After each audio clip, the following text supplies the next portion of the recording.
Assalamualaikum warahmatullahi wabarakatuh. Waalaikumsalam warahmatullahi wabarakatuh. Good morning student.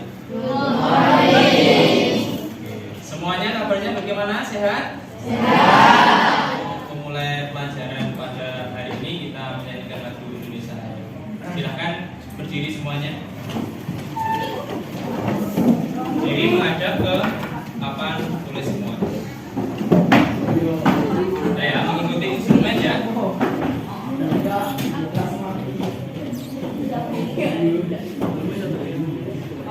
Ada yang mungkin saya maju. B. Ya, ayo. Biasanya silakan maju satu. Nanti tiga ini.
Pelajar Pancasila cerdas berkarakter. Yes, gitu ya.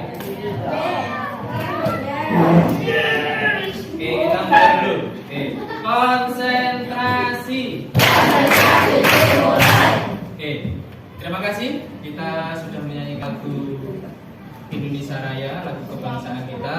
Kita sudah menyanyikan lagu wajib. Lagu wajib tadi judulnya apa Mas Mega? Lagu wajib yang kita lakukan, lagu nasionalnya selain Indonesia Raya. Padang. Dan kita juga menyanyikan lagu apa Mas Dafa? Pelajar Pancasila, profil pelajar Pancasila. Nah, itulah kurikulum yang kita gunakan, yaitu kurikulum merdeka.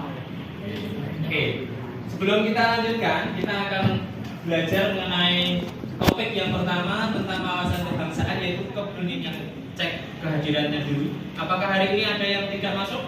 Ada. Yang tidak masuk siapa? Wahyu. Wahyu Linda. Siapa lagi? Ya. Pradana.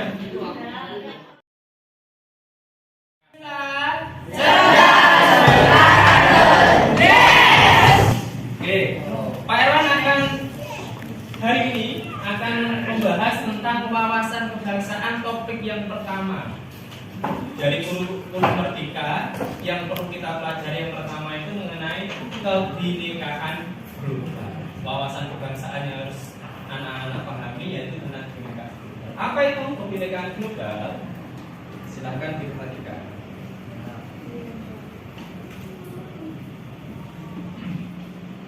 Capaian pembelajaran yang kita pelajari dari topik yang pertama yaitu tentang kebinekaan global, mampu memahami pentingnya menerima perbedaan. Pentingnya menerima perbedaan. Berbeda itu berarti sama apa tidak, Mbak Ria? Tidak sama. Ada kita di sini aja berbeda. Pak Erwan warna kulitnya hitam. Si Dava juga sama. Berarti itu ada yang sama. Tapi juga ada yang beda. Mungkin yang cewek-cewek kayak siapa? Yang putri ini siapa namanya? Afida itu agak putih sedikit. Itu namanya Apakah itu membuat kita bercerai-berai? Tidak. Mampu menganalisa jenis-jenis kerentanan dan implikasi terhadap kebinekaan. Meskipun berbeda, kita tidak boleh saling membeda-bedakan. Mampu memberikan contoh lewat tindakan praktek kebinekaan. Dari topik pertama ini berarti apa? Meskipun warna kulit kita berbeda, rambut kita berbeda, tingkat kemampuan IQ kita berbeda, itu menunjukkan namanya toleransi dan kebersamaan. Paham?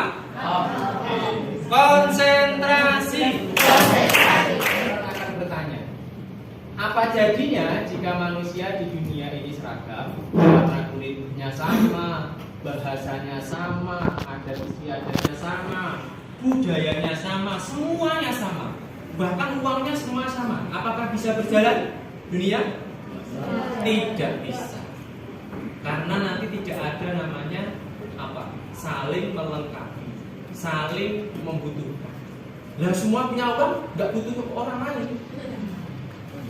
Semuanya mampu beli makanan, siapa yang mau jual makanan? Nggak ada nanti. Nah, makanya dunia berbeda itu diciptakan oleh Tuhan itu tujuannya untuk itu. Lalu menurut Anda yang terakhir, apakah dunia saat ini damai-damai saja atau sebaliknya? Dunia saat ini baik-baik saja tidak? Tidak sedang baik-baik saja. Dunia kalau ibarat orang itu sedang demam. Contohnya terakhir ini kasus bencana alam di mana-mana. Kemarin di Cianjur ada bencana gempa bumi, hampir menyebabkan tsunami seperti di Aceh. Itu karena ulah manusia, karena tidak mampu menjaga keseimbangan alam. Banyak hutan yang digunduli untuk kepentingan manusia, tidak gundul kepala saja, ya. Tapi ada juga ulah manusia yang menggunduli hutan karena untuk kepentingan manusia. Itulah yang menyebabkan dunia ini tidak baik-baik saja. Alam tidak diperlakukan dengan itu. Tugas siapa? Mengingatkannya. Tugasnya kita semuanya. Contoh saja buang sampah, itu juga menyebabkan apa? Selokannya mampet, tidak bisa berjalan. Akhirnya waktu hujan di Solo selama seminggu ini banyak banjir. Makanya kita harus mencegahnya dengan apa? Mengamalkannya dari diri sendiri. Understand? Yes. Paham? Paham. Belajar Pancasila. Cerdas, berakal, yang akan kita pahami yaitu, jadi sejak dahulu kala manusia itu bermigrasi. Bermigrasi itu apa? Pindah tempat dari satu tempat ke tempat dari seluruh dunia, yaitu sudah melakukan migrasi. Makanya sekarang ini kota Jakarta mengalami namanya overload. Overload itu apa? Tingkat kepadatan penduduk yang tidak seimbang dengan lahan yang tersedia. Itu karena adanya migrasi urbanisasi. Hanya perlu adanya keseimbangan. Selain itu, anak-anak, jadi selama berapa abad manusia dari berbagai ras bangsa hidup berdampingan dengan dari kita termasuk ras apa sekarang? Ras Negroid, ras Mongoloid, ada ras apa lagi? Negroid, Mongoloid dan lain-lainnya. Itu semuanya bercampur padu menjadi satu. Akan perhatikan ini dulu.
Najwa Shihab itu adalah putri salah satu ulama besar.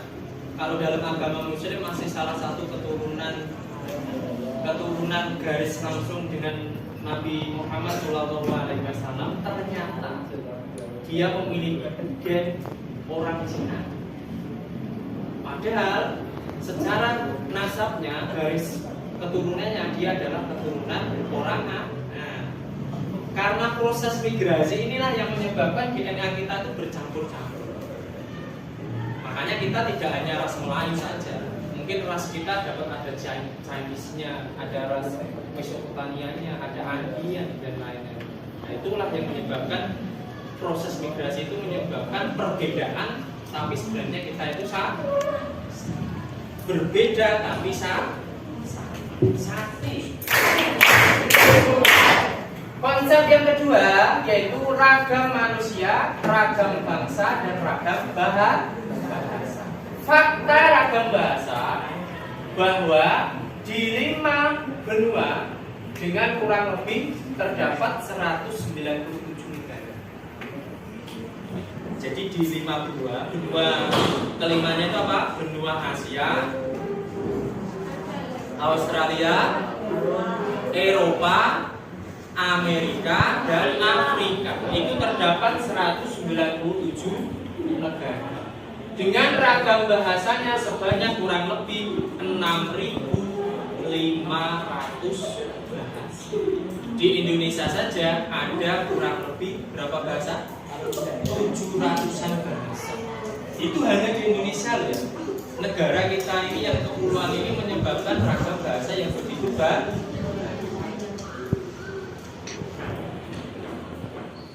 Konsep yang ketiga yaitu mengenai keragaman tingkatan kecerdasan. Manusia itu tidak sama kecakapannya. Ya, mungkin Zipta itu berbeda dengan Pak Erwan. Mungkin Tega itu berbeda dengan Marcel.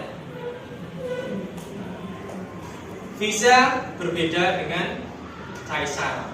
Nah, itulah namanya keragaman tingkatan kecerdasan. 3A ini keragaman pemikiran, pandangan, dan pergaulan akan memperkaya cara kita berpikir dalam bijak dalam.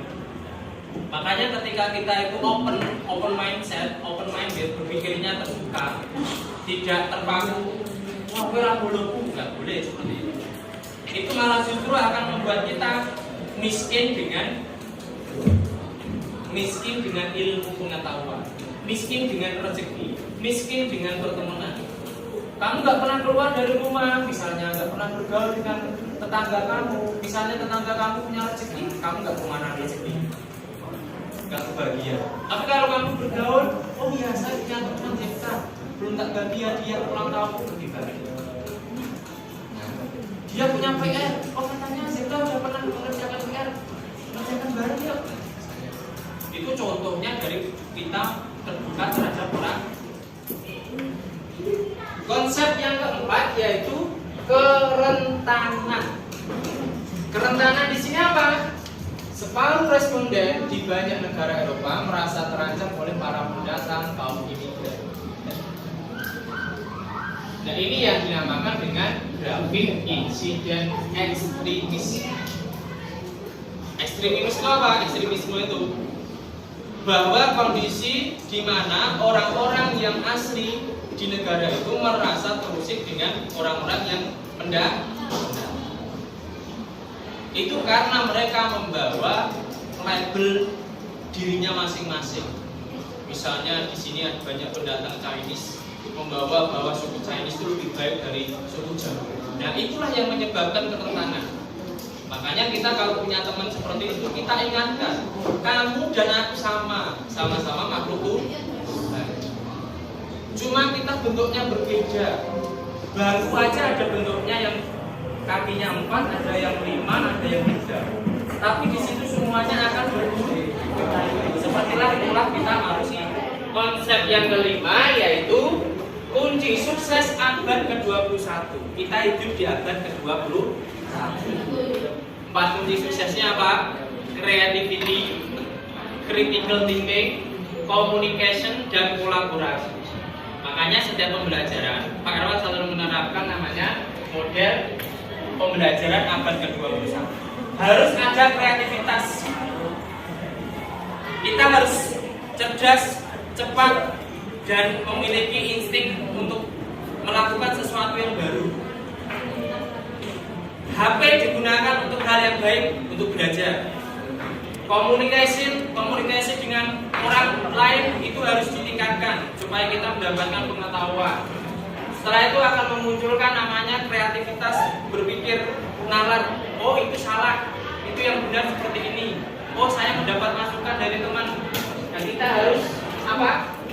Mempertimbangkannya, melakukan kolaborasi dengan banyak pihak untuk menghasilkan suatu hal yang bermanfaat untuk kesuksesan kita di masa depan. Kalian adalah generasi emasnya Indonesia di tahun 2035 sampai 40. Itu generasi emasnya. Berarti kalian nanti usianya di usia 20 ke atas. Orang yang giat bekerja, giat belajar, giat mengumpulkan uang untuk sukses diri sendiri, bangsa, keluarga, dan negara. Nah, silahkan nanti anak-anak yang punya medsos, misalnya cari teman yang beda negara untuk berinteraksi. Manfaatkan Google Translate untuk bertanya, what's your name? What do you from? Where do you from? I'm from Indonesia. Indonesia is beautiful country. Kamu menerangkan, Indonesia itu indah dan lain-lain. Kita tutup dengan semangat kita belajar Pancasila.